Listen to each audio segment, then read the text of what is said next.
welcome to the second half of this Keats lesson that I decided to split in two. And yeah, hopefully you've enjoyed the first half. If you're just watching this one, definitely watch the first one first because it goes through like the main foundations of the story, like the speaker and the kind of like stanza by stanza account of what happens, that kind of thing. So get really confident with that first before you move on to this. This one's going to go a bit deeper into the structure, form, the context, the themes, those types of ideas that are a little bit more far reaching and kind of allow you to go even deeper into the poem. So we're going to start off with structure and form. And I kind of mentioned this in the previous lesson, but it's a narrative ballad form. So you can call it a ballad or a narrative ballad, or you might have also heard folk ballad. Any of those three is totally fine. But make sure that in your essays you don't stalk. You talk about structure and you talk about form and you don't stalk anything. So yeah, make sure that you can mention the fact that it's a ballad and you don't just kind of chuck in the word ballad and move on, but you actually understand what a ballad is and how that contributes to the meaning of the poem. So a ballad is an old form of poetry. People used to sort of memorize ballads and tell them to each other in pubs as a form of entertainment in the evening, or sit around a fire with your family and recount ballads. So it's a way of turning a story into a poem that makes it a bit more performative and theatrical, makes it quite musical, a bit like a song. So they have this kind of rhyming structure that makes them feel really, really musical and quite light in certain ways, but also in this particular poem, I would analyze how it feels a bit like a spell and an incantation, and it's quite circular, the rhyming, so it feels like he's kind of trapped in this cycle, which is what the fairy child has put the knight into. So there's a load of different ways that that ballad form helps the meaning of the poem. And make sure you can talk about those because they're considered very high level things.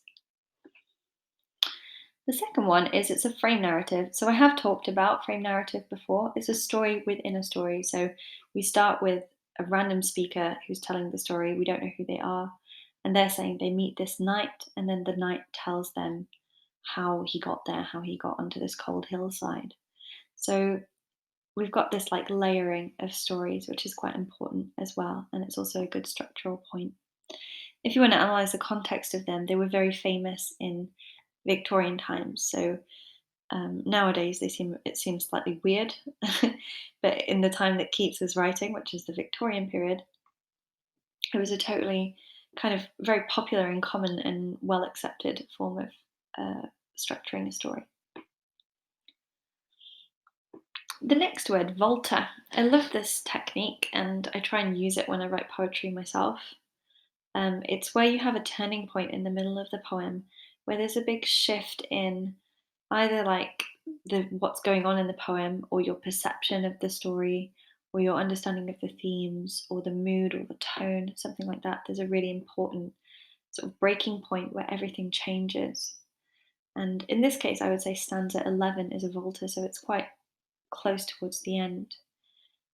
Because until that moment, we've had this like, he's had this really nice encounter with this lady, and she's a bit sick, and she loves him, and they kind of ride off together, and it reads a bit like a slightly unusual love story.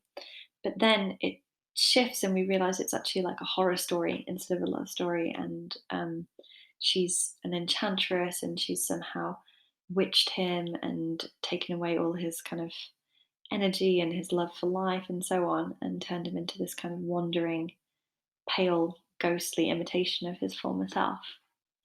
So when he falls asleep in her cave, that's the turning point where he has this dream and he sees the warriors and princes, and we realize that it's a trick and that the lady's actually very strong instead of being very weak, and the knight is weaker than he thought he was, which is an interesting psychological shift. It's kind of not what readers in the Victorian time would expect. They'd expect the woman to be quite helpless and kind of vulnerable, and the knight to be the honourable, noble figure. And the knight is honourable and noble, but he underestimates. He underestimates. I don't think misunderestimates is a word. Don't use that word. He underestimates the power of this lady because she seems quite weak, but she's not. So there's a cyclical structure. That means it goes in a cycle. It starts and ends with the same imagery. So the sedge has withered from the lake, no birds sing. So you'll notice that it kind of frames the poem. It starts and ends the poem that way. So the final image is the same as the first image. So the whole thing is like a big cycle. And within that, you actually have cycles of rhyme as well, like I was mentioning with the narrative. The rhyme scheme, if you want to look into that more, that kind of echoes around each stanza, and it sort of creates this cyclical feeling, like it's going round and round, which I guess you could say represents the trapped mind of the knight, like he's just turning stuff over in his head and he can't get out of that feeling. But it also maybe has this feeling of spells, like it's bound, like he's somehow been stuck in this state by magic, and no matter how much he speaks or thinks or tries to do something different, he's just stuck in that same state of being. And you can argue that this is a kind of metaphor for love sometimes, especially unrequited love, which is where it's not it's one-sided rather than equal. It can cause people to be stuck in this kind of tormented semi-hell state of obsession, I guess, is the kind of point that Keats is making here. And with essays, you always want to go into the message or the point behind the story. So personally, that's how I interpret it, the fact that he's stuck in this kind of tormented hell. Um, yeah, I want to actually mention, I didn't put this as a technique, but I'm just going to add it in now really quickly. There's what we call hypometric lines. So the end of each stanza is shorter than it should be. It feels like it's cut short. So the line "No birds sing." I'm just going to scroll up actually and show you the poem so you can see what I mean. So like if you look at the stanzas there, like "with kisses for," "on the cold hillside," they're really short. The rest of the lines are kind of roughly the same length. And then this one is hypometric, meaning it's not as long as the set meter for the line, so not as long as it should be. It feels kind of cut short. Especially "no birds sing." This is monosyllabic, so it's only one syllable per word, like really simple words. It's cut short and it's single syllable. It feels like something's been cut off, like it's not right somehow, something's wrong. So where did my thing go? Lost it now.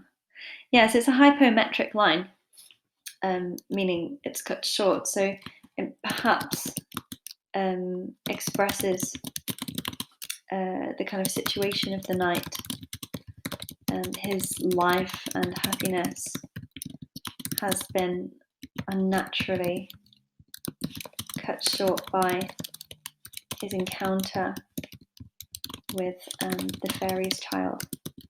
You'll notice that I'll just use this little quote here as I'm analysing. It's really good to do that. It's called an embedded quote if you just kind of chuck your quote into the sentence. It helps you just pack more quotes in there and it feels really professional. So try and do that with your own writing as well. Yeah, so I quite like that as a point you can make about the structure and form. The next one is Caesura, another one that I really like and I use a lot. So Caesura is when you have a large pause in something, like a colon, a semicolon, or a dash in a poem. In this case, we've got this dash, woe betide. So the little dash before is the Caesura when you're analysing it, not the whole thing. So it's an interruption, like he's kind of pausing in the memory of it because it's so painful, or he's kind of remembering it again, so he's feeling the emotions that he felt the first time it happened to him. So he's really shocked at this point in the poem where he says, woe betide. Again, I'll just kind of show you where that is so you can see. I was talking about the volta a minute ago, that this is a turning point where she lulled him asleep. That little dash over the E is why I say lulled rather than lulled, in case you're wondering if I'm just a bit mad. I am, but that's not connected to to my pronunciation of this word. That's like a whole separate issue. So yeah, lulled It's because it's got that accent you see on the E, which is an old-fashioned way of showing that the syllable is wrenched. So instead of it just being lulled, which is how we should normally pronounce it, we should actually pronounce it lulled. And that kind of it's slightly more forced. So it sort of suggests the kind of force by which the fairy's child is kind of like magically forcing him to sleep at this point. And it creates the same meter, the same rhythm to the line. And then he goes, "There I dreamed, woe betide." So he's like really sad at this point, like, I can't believe what happened to me. Woe betide is like, oh no, I'm like consumed by sadness. It's terrible. He's very melodramatic and over the top, this guy, in some ways. The latest dream I ever dreamt, so basically the last thing I dreamt. And then he goes into this horrible dream and how everything shifts. So that Caesura goes along with the volta. You can analyze those together there to show that shift in meaning, in tone, and so on. So it's really shocking. He kind of has to pause for a second, creates a dramatic pause. It makes us really invested in what he's going to say, like, get on with your story kind of thing. Yeah, so Caesura and volta you can combine and analyze together. The next one, foreshadowing. This is earlier on in the poem. It's kind of suggesting maybe something's not quite right. So we'll do this a bit more when we go to context, but it's really unusual for women at this time to have super long hair that they just kind of keep loose. That's considered a bit crazy. And she has like this kind of wild hair, and she has these wild eyes, like really intense eyes. And he calls her a fairy's child, which seems like kind of friendly and cute when he says it the first time, but we realized that yeah, it's not friendly and cute. She's crazy, and she probably is magical or fairyish or witchish or witchish. She's a witch or something. She's some kind of magical being. We don't even know exactly what kind of being she is, which makes her more frightening as well. So you can mention that in essays too. So her eyes are wild, and she's a fairy's child. They rhyme, so they underscore those images through the rhyme because it makes you kind of pick up on that imagery. And it suggests that there's something unusual and maybe powerful about the lady. Victorians are really frightened of wildness as well, so it is slightly frightening um, for a Victorian audience. So it's, you wouldn't necessarily pick up on that the first time you read the poem, but it is embedded in there that there's something weird about this one, and she's going to be a bit odd. Loneliness, I spelt wrong. I always spell that wrong. So we meet him at a point of loneliness and suffering. So we know that something bad has happened because he's telling this story in the past tense. We know that he's already kind of done something bad's happened to him, and he's not in a good state and it didn't go well. So we're kind of just trying to figure out, how did it go badly? Not, is it going to end well? If you know what I mean. So that's part of the tragic effect. And if you're studying Keats to do with tragedy, that's a really interesting and important thing to make sure you write about in your essays, the fact that the knight is a tragic figure and he's already kind of failed in his quest at the point where we meet him. So we know that the story ends badly. Femme fatale, French phrasing, which is interesting because, like I say, the title of this poem is French, and it's kind of drawing on like French folk tradition as well, because folk ballads are quite a French form. There's kind of like a lot of French influences here, which links to medieval times too, because in medieval times, all of the rich people in England were obsessed with the French way of being, and they all spoke French and so on. So yeah, he's using a femme fatale type figure, and a femme fatale is a type of character that you can draw on, where it's a dangerous or powerful woman. So a woman who's very powerful and strong, but also not necessarily nice, like kind of malicious or evil, or kind of something manipulative or cold about them.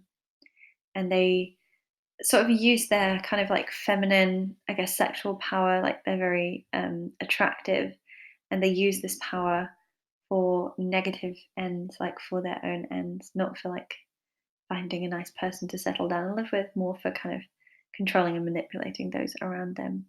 So a bit like a sociopath or something, but a woman, a beautiful sociopathic woman. as your femme fatale. So she's a type of woman who's highly attractive and she seems weak and fragile, but it's all a ruse and she's actually very powerful and potentially dangerous. And she seems to very often play this trick on men in in the world that they're in. That there's all these kings and princes and warriors that have fallen before the knight. He's just one of many. And that's quite a revelation to the knight that this has happened a lot of times before. So he's a typical hero figure, and she's a victim. No, sorry, a villain disguised as a victim. So it's a twist in what we expect her to be, which is interesting. So he has these kind of knightly principles. He thinks he wants to protect her and help her. That makes him naive. It leads to naivety.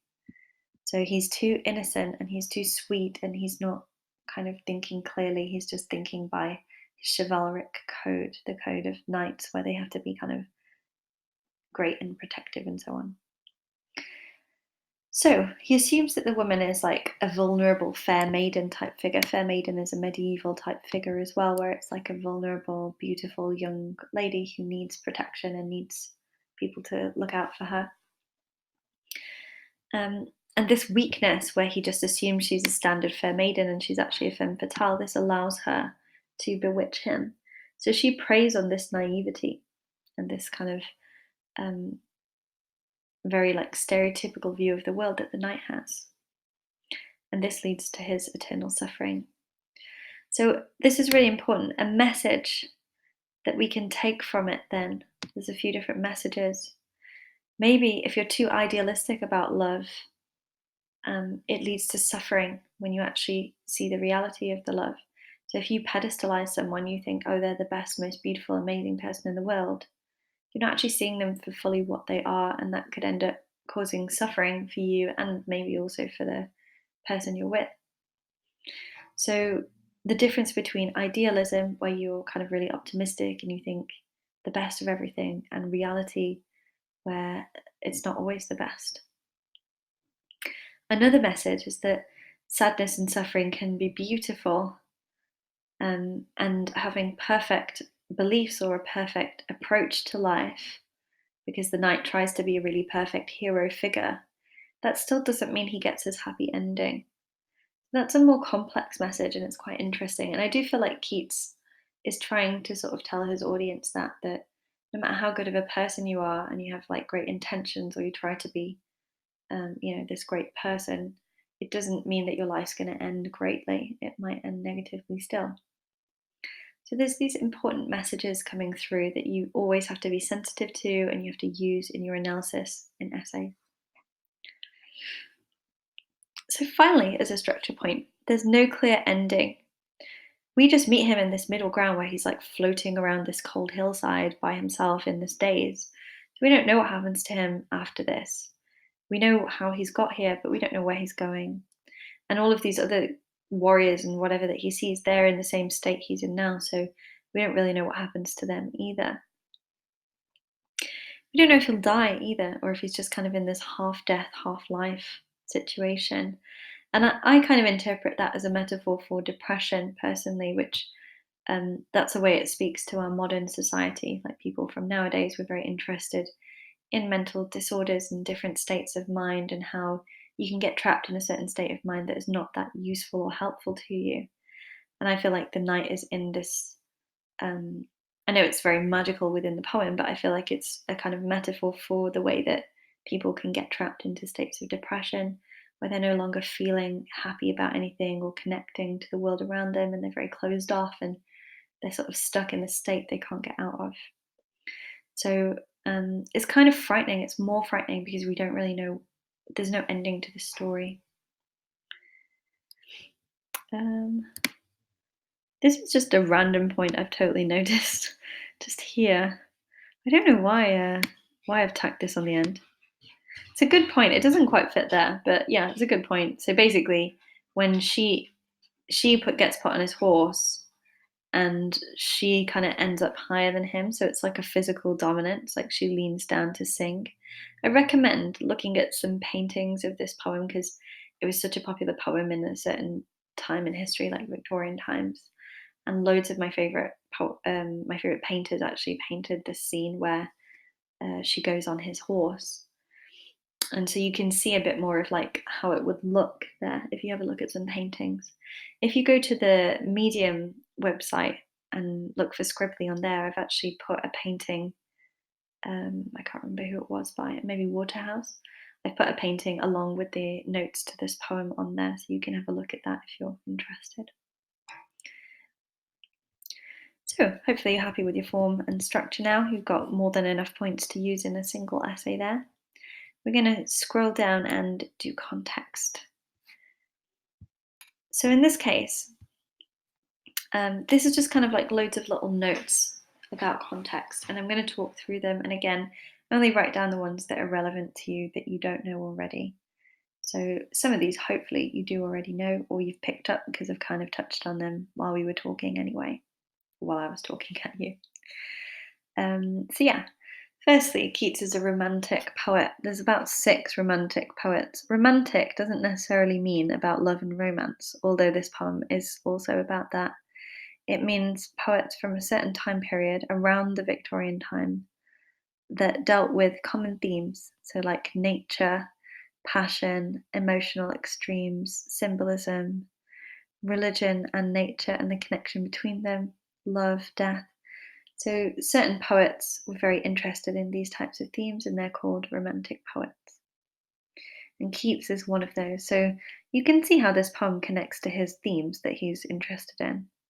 And if you're studying a whole collection of Keats, then definitely get used to the idea of romanticism and analysing him in that way.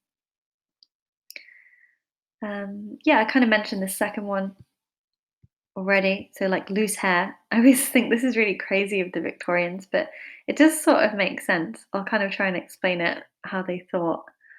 I find it really interesting. So, like, they were very refined culture and they were very advanced for their time. And they, under the British Empire, they had like a huge booming economy.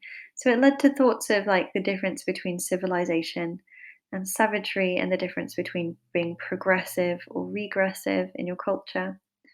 So they had all these ideas where they put a ton of pressure upon themselves to always look and behave like they were very cultured and refined and educated and so on, because they felt that that's how you progress as humans.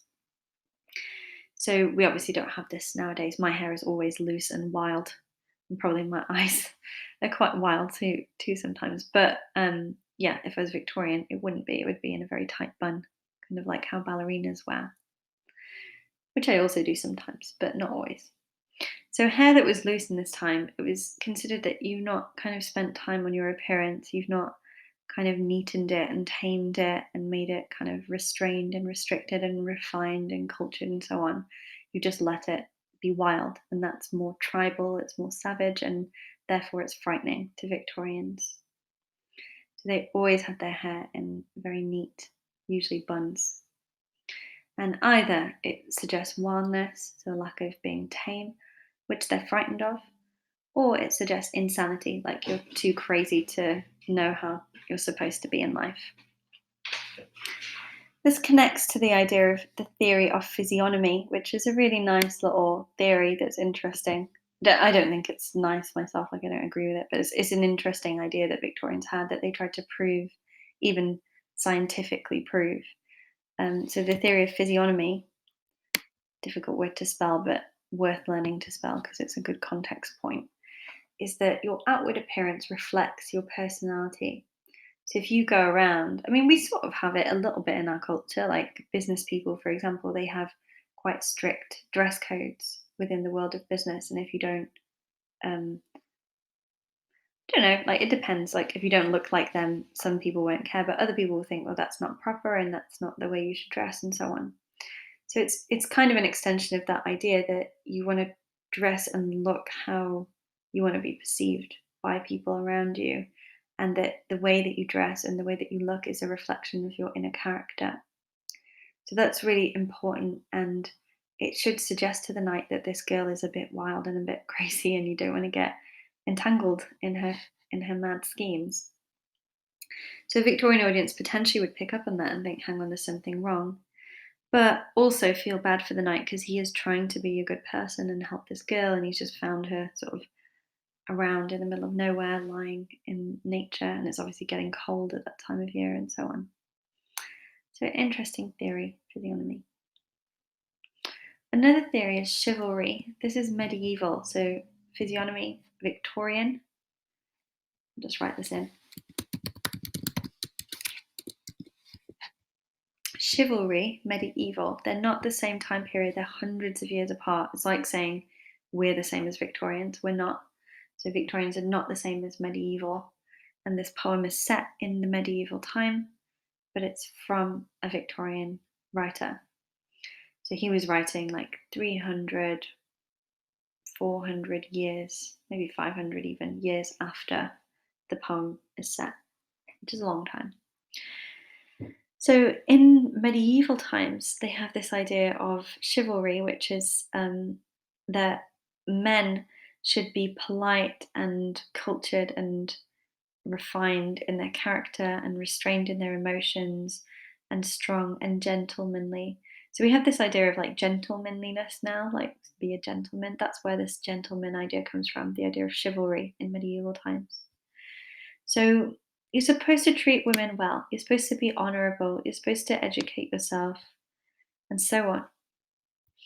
In the medieval times, men were considered superior to women because they had money and they could work and they were educated, whereas women didn't. So, women, the way that the society was structured, we call it a patriarchal structure.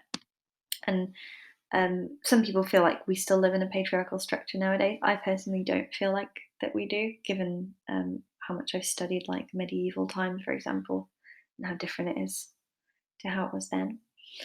But in this time, men were forced to work and forced to earn money and forced to go to school. And obviously, that gave them a lot of freedom in the world, but it also put a lot of pressure and responsibility on them, as we'll come to in a minute. And women were forced to stay at home and forced to be domestic and forced to be uneducated, which in some ways gave them a lot of free time in their day and gave them a lot less responsibility, but in other ways also totally restricted them. So it's not like men had great lives and women had terrible lives. It's you have to be really sensitive when you're analyzing kind of gender roles in society. And from my personal viewpoint, both of those positions had certain freedoms and certain restrictions to them. So it's great that men had all this money and they were educated, but they were also like forced into a certain way of being. And it's great that women had all this free time and that they didn't really have like, financial responsibility and that kind of thing. But at the same time, they didn't have much independence and they couldn't just go and do what they wanted. So there was a sense of duty then, this inherent sense of duty that a man who was working and had money had to support a woman who they married.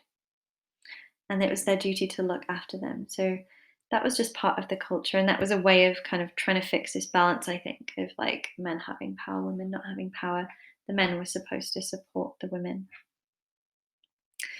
So that is the medieval idea, and Keats is really criticizing that idea. So maybe you're thinking, hang on, that sounds like a terrible way for the world to be structured. And Keats would actually agree with you. He hated this kind of structure because um, the woman in this poem disrupts the idea of chivalry because she's not weak and um, she's maybe uneducated, but she's not unintelligent. She's fully aware of what she's doing, and she's actually very powerful. And she's manipulating the expectations of the knight and the expectations of society, and so she's able to gain control over him. And equally, the knight is kind of trapped by his, blinkered beliefs that all women need looking after and all men are strong and should save him. And it shows you kind of how this doesn't necessarily have to be the case. This is a very important context point next. So Keats had very unlucky relationships, and he was in love with a woman called Fanny Brawne, which I know it's an unfortunate name. It's not the best name. He really loved her, and he wrote loads of letters to her and so on. And he could never be with her because he was very poor and he was living in poverty, and he didn't. There's a lot to do with Keats, so yeah, go more into it. It's really sad. He tried to be a doctor, but he had to like quit medical school because his family was ill and he had to look after them. And he actually had like a huge fortune that he didn't know about, so he lived in total poverty when he didn't need to. And there's all these like tragic things in this poor guy's life. He died really young as well. He died when he was 26, so a lot younger than me now, which is really sad and also quite impressive given how much poetry he wrote that was awesome. So yeah, basically, Keats convinced himself that he was not worthy to marry this woman, or that the father of the woman wouldn't accept it, or whatever. So he spent his whole life suffering because he was totally in love with her, and it's not like she didn't love him; she did, but they couldn't be together because of financial reasons, because of social reasons. So he was very angry at his society for putting these strict structures in place that he saw as similar to medieval structures, because he's a Victorian. So he thought that, there was still this residue of the medieval society in his Victorian society, that it wasn't fair to him as much as it wasn't fair to women, that there were all these kind of rules and you couldn't just marry who you loved and it would be fine. So instead of having a happily ever after, he had this very sick and kind of sad existence that ended in getting tuberculosis and dying when he was very young. So it's really sad. So he thinks chivalry is outdated. He's criticizing chivalry. He thinks that it's silly that men have to always support the women. He thinks that it's silly that men should always be strong. He was a very sensitive and emotional person, and he wasn't like this typical masculine figure like how you would expect at the time. So it's quite important to talk about him that way, that he's not a quintessentially masculine, stereotypically male man. He's a very kind of sensitive soul, quite kind of in touch with his feminine side. So you have all these ideas about, criticism of gender roles, which is very relevant to our society now. That not all men are strong and stiff upper lip, and that's fine now, but it wasn't at the time. And equally, not all women are weak and vulnerable, and again, that's fine now, and it wasn't at the time.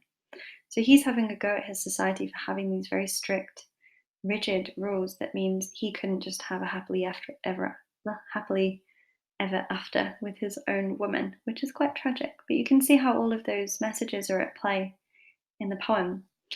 And poetry for Keats is a way of venting his frustration. So he's like, I'm so angry about all of this. I'm going to just write a poem that tells you a story that makes you realize how silly all these rules are that we have. So, very, very crucial to write about that in your essays for this poem. Can't stress that one enough.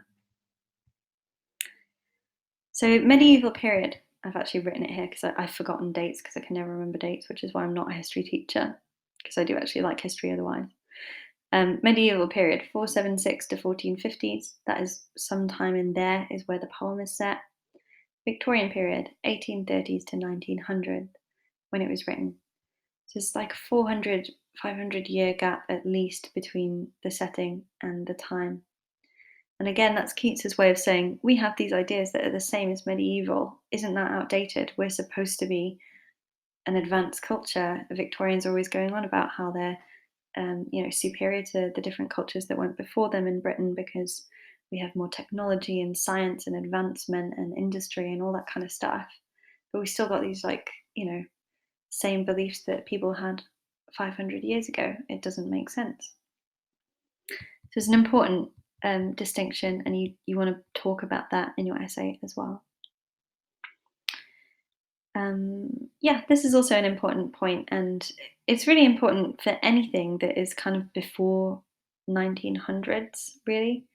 This is the same kind of rule, basically. So if you're doing Shakespeare or you're doing anything else that's before 1900, you can make this point with that as well. In Victorian times, marriage wasn't about love. So you might be thinking, why can't he just run away and marry her? And actually, some people did that. So there's a poet called Robert Browning that you might be studying. Robert Browning did do that. He just ran away with this woman who was also a poet that he loved, and they just ran away to Italy and lived there and had a great life. So sometimes people did that, but most people didn't have the money or the confidence to do that. So they were kind of trapped in the way that their society was structured. So generally, love was not the main thing to do with marriage in this time. So it was a social contract between two families used to preserve wealth and secure the future of those families for middle and upper classes. So lower classes doesn't apply so much, but middle classes and upper classes, you have to marry someone who's at least the same status as you and has enough money to support you and your children, because if you have children, you want them to have enough money as well to live a comfortable life. So it's a social contract, it's not just about whoever you want to marry. And arranged marriages were common as well. So fathers had to have their, I mean, mothers as well to some extent, they had to give their consent in a relationship. You couldn't just marry without your parents accepting the person who you loved or who you wanted to be with. And again, you can see this in Jane Austen, you see this in Shakespeare, Romeo and Juliet, that kind of thing. So this type of theme crops up a lot. It's worth talking about in your essays. So, a final context point then. This is, oh, actually, a couple more. Yeah, so this point, negative capability, only if you're doing A level or above, worry about this. I wouldn't bother before that. But look it up, what negative capability is and how it relates to Keats, because I've just kind of chucked it in here and I don't really have the time in this lesson to fully go through that as an idea. But basically, Keats had quite a tragic life, and instead of just feeling really like victimized and disempowered by that tragedy, like I was saying, all the stuff that happened to him with his money or his family getting ill or him getting a terminal illness, it's not his fault at all, obviously, any of that stuff. Um, yeah, and instead of him just like being really, really sad about it, which he was, he decided to kind of turn his sadness into something beautiful. So that's where his poetry comes from. So it's kind of to do with the idea that there's like beauty in suffering, and that even if you're having a bad time, it doesn't necessarily mean you shouldn't appreciate it in certain ways. And that there's all these different types of sadness, and if you're quite sensitive to them, some of them can be quite invigorating and quite energizing, as well as sad. So depression's not a flat thing; it's got like lots of different elements to it, and that you can find positivity even in a negative state of mind. It's really interesting, and it's a theory that underpins his particular type of writing. So make sure that you're confident with that if you're just studying Keats, or if you're doing Keats at A level or university. So this is the final context point. I kind of talked about it as well. So it just kind of goes into more detail about the loose hair and the wildness. I'm actually, for the sake of notes, I'm going to put it up here with this one. Like I say, I've copied these notes from various places and I thought I'd smoothed it all out, but some of it's kind of all over. So, yeah, the main message is the long hair of the lady that the knight meets shows the audience at the time that the woman is strange, possibly dangerous. So, as a final point, then, hopefully you've really enjoyed this lesson. I've just kind of outlined some of the main themes that I've talked about in this class and some of the main themes that I think are really significant for the poem. These are types of themes that you are going to get asked questions on in essays. So I really recommend spending some time writing about these themes and how they connect to the story, and then also what is the message about these themes that Keats is trying to tell us.